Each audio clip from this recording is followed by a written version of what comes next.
यद्यदाचरति श्रेष्ठस्ततः देवेतरो जनः स यत् प्रमाणं कुरुते लोकस्तदनुवर्तते। यानी श्रेष्ठ लोग जैसा आचरण करते हैं आम लोग भी वैसा ही करने लगते हैं। नमस्कार, उदय इंडिया डिजिटल में आपका स्वागत है। मैं हूँ उपाली अपराजिता। भगवान कृष्ण ने अपने जीवन से यह साबित किया है कि इस दुनिया में जानकारी से बड़ा कोई शस्त्र नहीं है। अगर आपने दुश्मनों के बारे में पूरी जानकारी रखी जाए तो उन्हें बड़ी आसानी से पराजित किया जा सकता है। आइए एक बार फिर चलते हैं कुरुक्षेत्र के मैदान में, जहां महाभारत का घनघोर युद्ध हुआ था।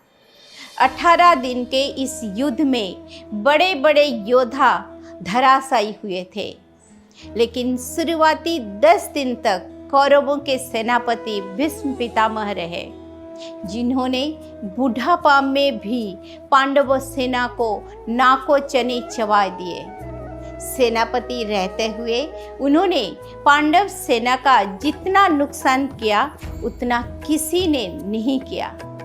भीष्म का घनघोर युद्ध देखकर तो एक बार भगवान कृष्ण भी अपना आप खो बैठे और हथियार नहीं उठाने की अपनी प्रतिज्ञा भूलकर भीष्म को मारने दौड़े पड़े थे। तब अर्जुन ने उनके पैर पकड़कर उनको रोका था। भीष्म के जिंदा रहते पांडवों की जीत संभव नहीं थी, इसीलिए उनकी मृत्यु के लिए भगवान ने फिर से अपना जाना पहचाना शस्त्र निकाला, यानी जानकारी का हथियार।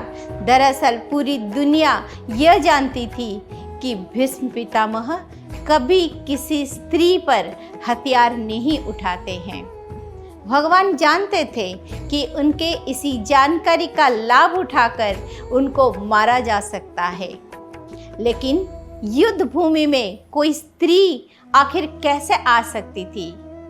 तब भगवान ने पता किया कि महाभारत के युद्ध में शामिल द्रौपदी का एक भाई यानी पांडवों का रिश्तेदार शिखंडी पिछले जन्म में स्त्री था और उसका नाम अम्बा था, जो कि काशी के राजा की कन्या थी, जिसका अपहरण भीष्म ने अपने छोटे भाई विचित्रवीर्य से शादी कराने के लिए किया था।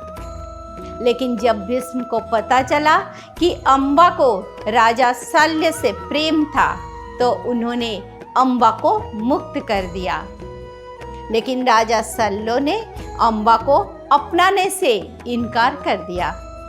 ऐसे में अम्बा की स्थिति ना घर की और ना घाट की रह गई।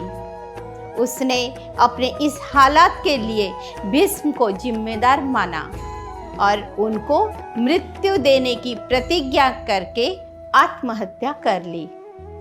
अगले जन्म में अम्बा श्रीखंडी बनकर पैदा हुई।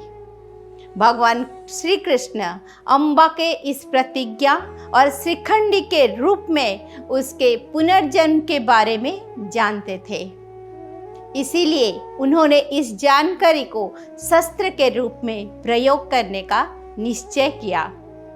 उन्होंने अगले दिन अर्जुन के साथ रथ पर श्रीखंडी को भी सवार करा दिया।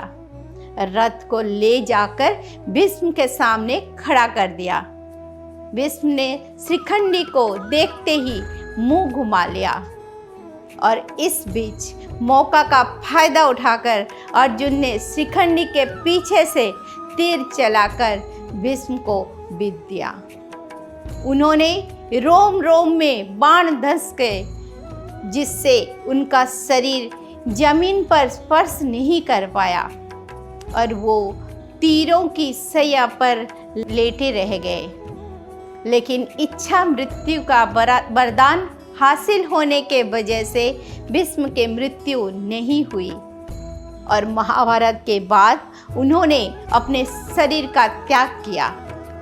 इस तरह भगवान कृष्ण ने जानकारी का शस्त्र का प्रयोग करके धर्म की राह आसान की और पांडवों की राह से भीष्म पितामह जैसे सबसे बड़ी बाधा दूर की। भगवान कृष्ण की इन अद्भुत लीलाओं को सुनना और उस पर अमल करना हर सनातनी के लिए बेहद जरूरी है। उनसे श्रेष्ठ उस दुनिया में ना कोई था और ना कोई आगे होगा। जय श्री कृष्ण।